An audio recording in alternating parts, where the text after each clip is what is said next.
Hey guys, how are you doing? This is Vendetta, and today we're going to be looking at the TM AUG HC cycle, more specifically the magazines you can use with it. Now, I have not seen many videos actually on this gun. I haven't seen many on the actual technical specs and what upgrades you can do. Obviously it's a TM AUG gearbox, so people are a little bit scared of breaking it apart.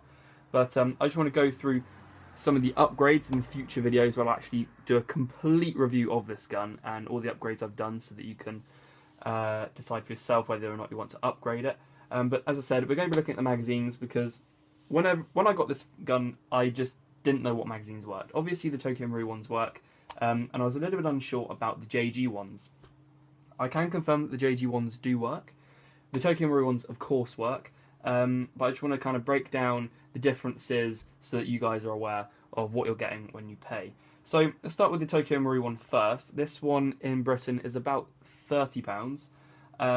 It is see-through, so you'll be able to see there. You can actually see through it, and when you have BBs in there, you can slowly see them go down. So it's a very, very useful feature. And also, they tend to just not break ever. They're quite indestructible. They've got a very good build quality. They are ABS plastic, and they just don't jam at all. They feed flawlessly, especially on full auto, and for a TM AUG high cycle, that's exactly what you want.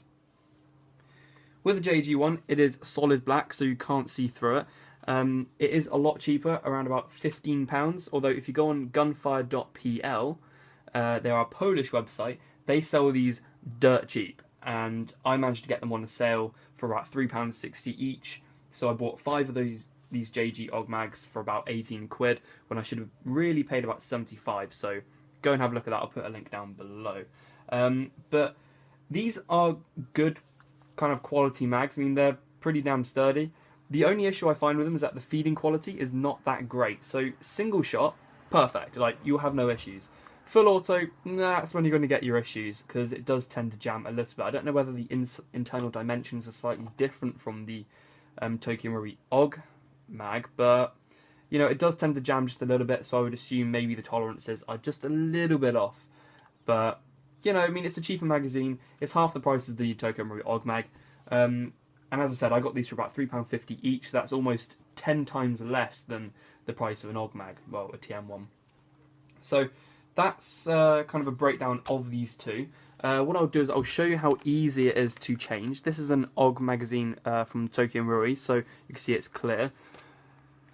Quite simply, pop it in, and it's nice and easy. It's just, you don't have to exert too much force, and then it just drops pretty much straight out. We'll try the Jg Aag Mag. Now these ones, I'll show you why this is, but basically it is a real struggle to put this in. So you have to really exert a bit of force, and eventually it does clip in. So don't be afraid of just simply forcing this magazine in, because it will fit in eventually. And when you pull it out, it does, again, you take a little bit of force. Now I'll show you why. I don't know if you'll be able to see this, but I'll show it on there. This top ridge here, if you look at both of them, on the Marui it is slightly smaller than the, my ginger beard there in the corner, nice. It is slightly lower profile, whereas on the Jg Aag Mag it is a higher profile, so I think it's purely just trying to fit this into the magazine is a little bit awkward, because obviously it doesn't fit to the dimensions of the gun. Nonetheless, it does still work. You do sometimes have some feeding issues, but really it's perfectly fine to use. I mean, if you're on a tight budget, go for the Jg Aag Mags. Don't be expecting to go full auto all the time. Go single fire and you'll have a great time. And remember that the issue with these Jg Aag Mags as well is trying to put them into the mag well is a little bit difficult, but don't be scared of doing it. If you've got the extra cash, definitely go for the TM AUG Mags. Straight up, they're better in pretty much every single way. I would recommend the TM AUG Mags. However, they are very, very pricey. But if you've got the money, then go ahead for it. Okay, now what I'm going to do is quickly take you through the internals and see how this system actually operates. Because these are high cap magazines, and if you do encounter any issues, like I have twice, then it'll be very, very useful for you to know. Okay, so this is the internals of Jg Aag Mag. Now, as you can see here, it is split into 2 parts. We have got the casing. Those are the 2 main parts. We've then also got a gear which actually feeds your BBs. Then we've got the winding wheel, which is this bit here, and it is what you actually use to stroke the mag, stroke the mag, so that your BBs feed. And then we've got this bit here, which whenever you wind a high cap mag and you hear the clicking sound, that's this little part here.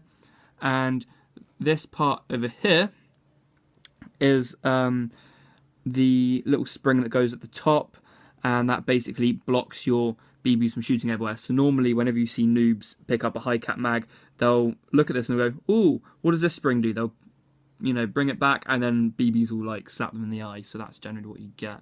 And of course this is the shutter thing which goes here, which stops the BBs coming out. So what we're going to do is quickly look at why these jam. I have indeed got one over here.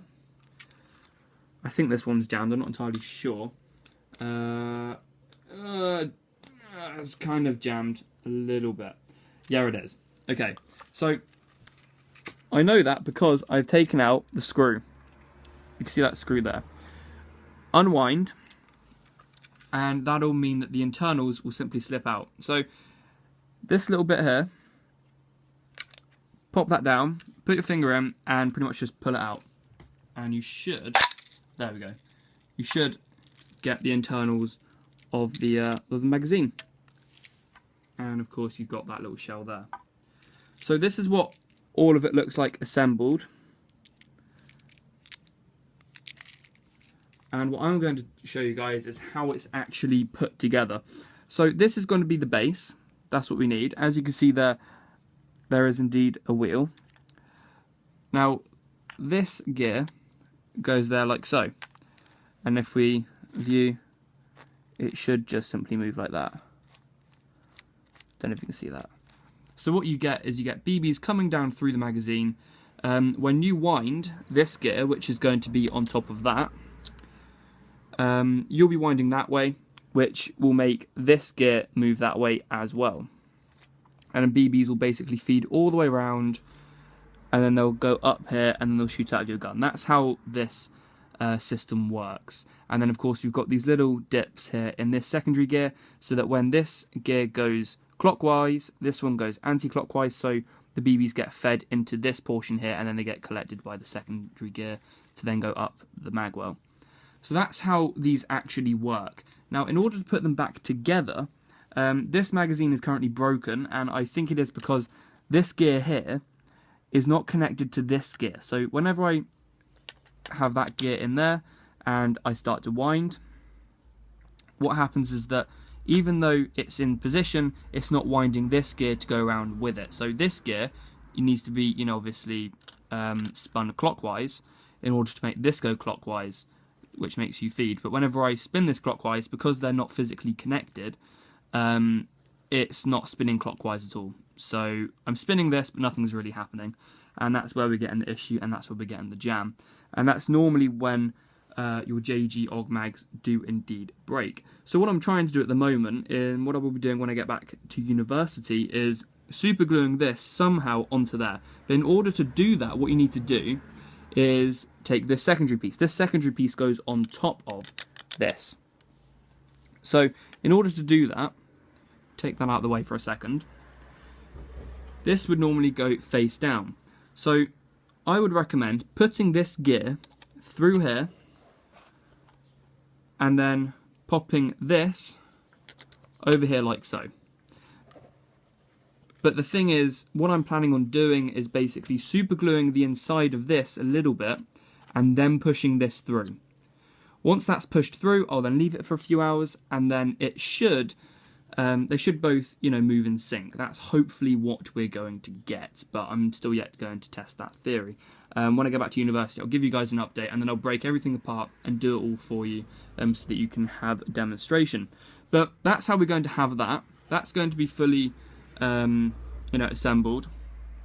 And what you need to do is that this bit here, you need to put this gear on top of it like so. Like that. So it should be there. And basically with a little screw, a little screwdriver there, put your finger on there and lift this up until that little bit is coming through there, because that is what makes the clicking noise. Don't know if you can hear that, obviously the screws are like all coming out now. So make sure that spring is in place like so, and then pop it over on top. And you should be able to quite easily align everything. And yeah, there you go. So that's fitted quite nicely. So there we go, it's all fitted. And again, double check to make sure that these bits are there. And then you get a nice tactile spin. And hopefully once that is super glued to the gear inside, whenever I spin this clockwise, it should spin that clockwise, which will make sure the BBs actually get fed up. That's where the issue is going wrong, and hopefully by super gluing this, I can fix it, and I will give you guys an update later on. Of course, what you want to do at the same time is make sure that you have installed the spring, and also make sure you've installed that as well, the slider. But again, you know, that's quite self-explanatory, and I don't really need to go through that.